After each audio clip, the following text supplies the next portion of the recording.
Hi, it's Joe Chambers from Chambers Custom Pistols and 1911university.com, bringing you another 1911 review that we do here on Patreon for our followers. Before we begin, I want to reiterate that it's important to establish what your standards are, what your tolerances are before you ever start reviewing a pistol. We do that on our white papers that I produce for each review on Patreon. You can follow along there at 1911 University, and you can read the full review of these guns in the white paper that I produce with the specs that we shoot for on the pistols that we build here at the shop. So with that, without further ado, we're going to get into this review of a artist formerly known as With a Comp. Math don't lie. 3.14 is always pi. All right, so today we have a pistol that was sent to me by a client friend of mine. It is a 2011, produced by a popular company out of Texas. We did a review of a gun from the same company a couple of weeks ago, and it was a really popular review. This gun is similar but different. It's a wide body. It's got a big mag well on it that's ribbed. It's got ambi safeties. It's got a plastic trigger. It's got a giant compensator on it. It's got a skeletonized slide. It's got a sight tracker type barrel system right here, where the sight is actually dovetailed into a block of metal that is part of the barrel and the comp assembly that's all machined as one. Full-length guide rod assembly with the Dawson toolless recoil system. It's got the DDS rear sight cut that this particular company uses, with an RMR 06 on it that the client sent. The RMR 06 is actually loose on this. Why? I don't know, but it is because, well, probably because the screws aren't the right length, but I won't get into that right now. So let me talk a little bit about the general characteristics of this gun. It's a $4,300 pistol. That's what the retail on this gun is. It's DLC coated. Again, it's got a bull barrel with the sight tracker type setup where the slide's cut out with a little groove there. It's got that Dawson Precision recoil system in it that I'm not a fan of because I've seen them break, and when they break they lock the gun up. It's only got a couple of hundred rounds through it, this particular sample does, so it gives us a good idea of, you know, what a new one of these looks like right out of the box. It's not all worn out. You know, there's not any wear on the barrel interface yet. As I saw when I looked at the gun, as I was detail stripping it, there's not, you know, I mean, the gun hasn't been shot hardly at all. This is the first time that I've seen this gun up close and personal. There was a guy in the class a couple of weeks ago when I was down with Chuck Pressburg at Meade Hall that had one of these, and he shot it pretty good, actually. The DDS, there's a couple things I like and don't like about these guns. I don't like the DDS mounting system. The dot sits too high, the backup iron sight's in the back. It doesn't afford you any protection of the lens, which we saw when we shot it the other day ourselves. It also makes for a really tall front sight. I don't like the fact that they cut completely through the slide. I think that's it's fine for a gamer gun, but it's not good for a gun that you may want to use for duty, because you're going to induce stuff into the slide area that shouldn't be there, grit and dirt and whatnot. Also, when you do that, you open up the potential for having slides crack. People can argue that all they want, but having seen slides crack over the years, I can tell you it does happen, and it happens more often than not when there are cuts completely through the slide. So there is that. I'm not a fan of the sight tracker system. We'll get into that when we talk about the barrel fit.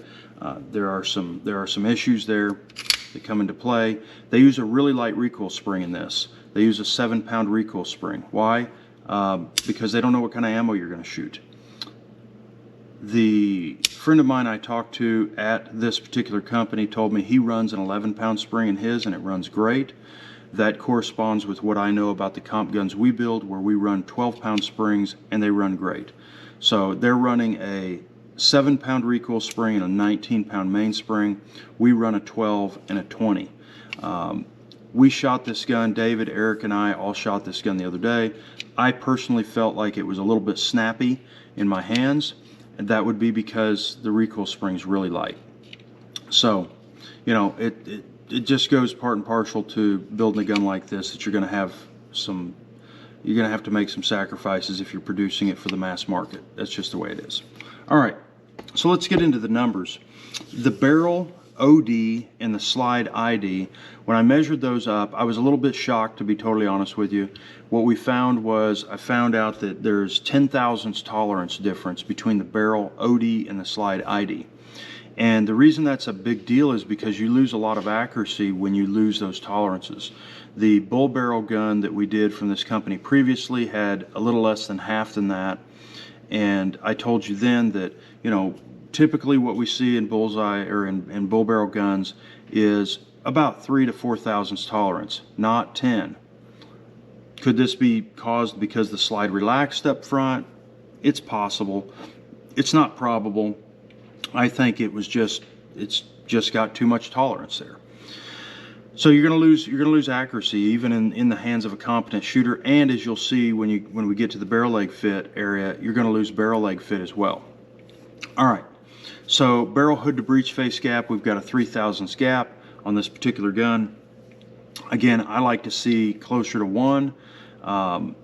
Anything more than 2, and I'm like, you start really getting into, you can have issues down the road with slide lug and barrel lug wear prematurely.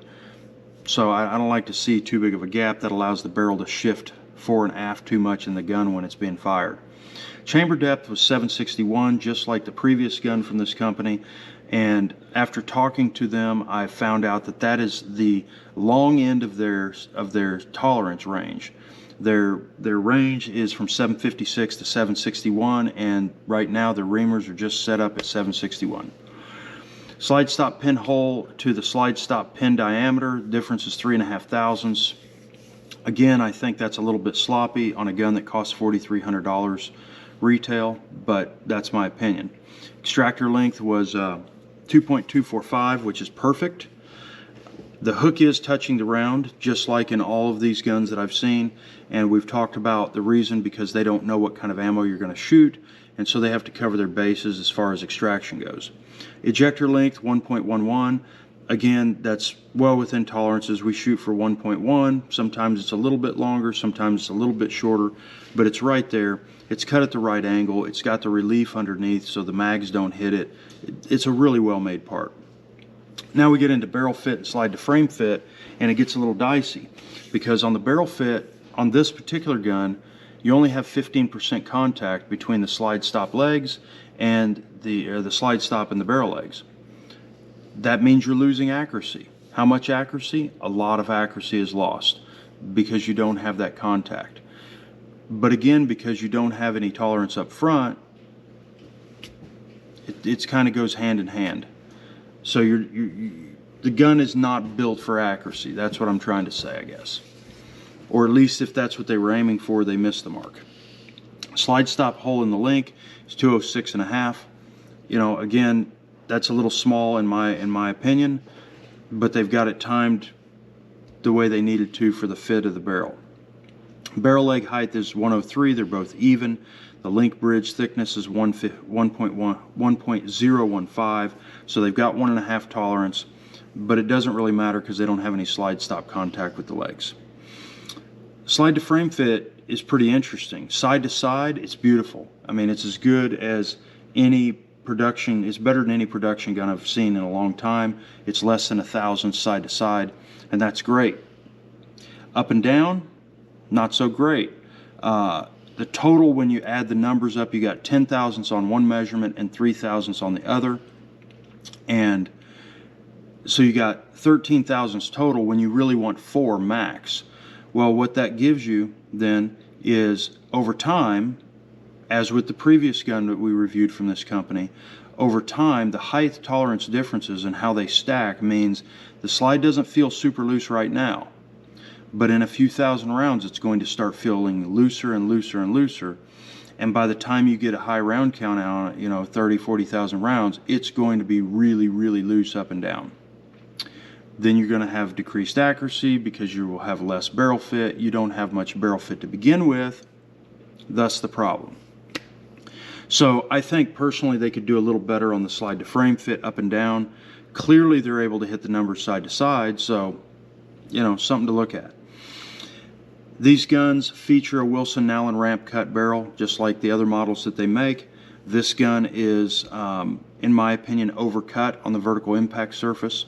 Again, this one is a little bit more than the previous one. This one is at 21 thousandths. And the previous one was at, I've got the notes for it right here. The previous one was at 12 thousandths. So personally, I think they missed the boat on that. I was told by the company that they cut the barrels to the frames. And I told my buddy at the company that he probably needs to buy the person cutting the barrels a new set of calipers or some other way to measure that would be more accurate, because they're getting on the outside of what I think they're trying to hit it as far as tolerances. Does the barrel still hit the vis? Yes. And the reason is because of how they've set the geometry of the frame rails and the frame bed for the barrel to land on. All right, cool. It does hit. That doesn't mean it's correct. It doesn't mean it's going to last, but it does hit when it's new. I do understand the math of how they do it, but I don't agree with leaving it that big. I just think there's no excuse for that. Trigger parts. Trigger pull on these guns, I was actually really surprised. The couple of them that I've seen now since I got this one in, they've all been really, really light triggers. The trigger pull on this one measures 2.8 pounds, or 2 pounds 8 ounces, so 2.5 pounds. It's got what I would call a medium roll. It's not crisp by any means. Matter of fact, it's on the verge of being long. It's got that plastic trigger that is really ill fit. This gun could benefit absolutely from having, a flat aluminum trigger fit to it. That would really make it probably feel a lot cleaner. The sear spring is not dressed. The disconnector is unmodified. The sear is unmodified. The hammers drop in. All of them measure good. They all have correct measurements, just like with the other model of gun that we reviewed from this company. The geometry's good on the parts, which is why the trigger job is good. If you're able to engineer the parts and you're building this many guns a day, like this company does, then you can make the parts exactly as you want them, and 9 times out of 10 they're going to be perfect. When they're not, you swap some parts around and you get very close to perfect. The problem I have with this gun, as far as the trigger goes, is the weight. I'm not opposed to a light trigger. Those of you who know me know that I'm a proponent of light triggers for years and years and years. I love me some light triggers. But on a gun that may be used for duty use, which I know a lot of these guns are being used for duty use, that's too light in my opinion. I don't want to send a duty use gun out of my shop that's less than 3.5 pounds personally. So, I think maybe if they're marketing it more towards carry optics, right?